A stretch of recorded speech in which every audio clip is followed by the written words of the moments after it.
चर्चारे पड़िला पूर्णचेद जागृति मथारे अनुभव सिंदूर समस्त कल्पना जल्पनार अंत घटाई शेषे ओडिया सुपरस्टार तथा पूर्वतन सांसद अनुभव महांती मंगलवार सांबादिक एवं लेखिका जागृति शुक्ला सहित विवाह बंधन में आबद्ध होइथिबार कहुछि।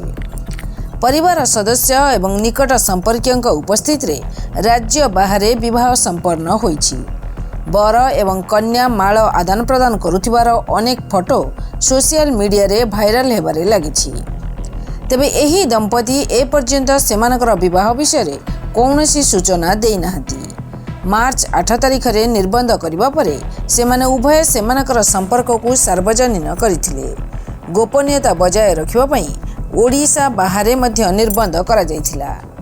जागृति तांको सोशल मीडिया हैंडल रे एही अंतरंग निर्बंध उत्सवर फोटो पोस्ट करिथिले।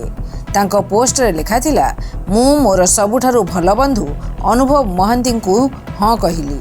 आम परिवार आशीर्वाद एवं बंधु बांधवंकर निरंतर समर्थन पाई मोर हृदय कृतज्ञतारे उछुली पड़ुछि। बंधुतार एही बंधन किछि सुंदर रूप नेछि एवं मु आमर प्रेम कहानी एकाठी लेखिबाकू आउ अपेक्षा करि पारु नाही।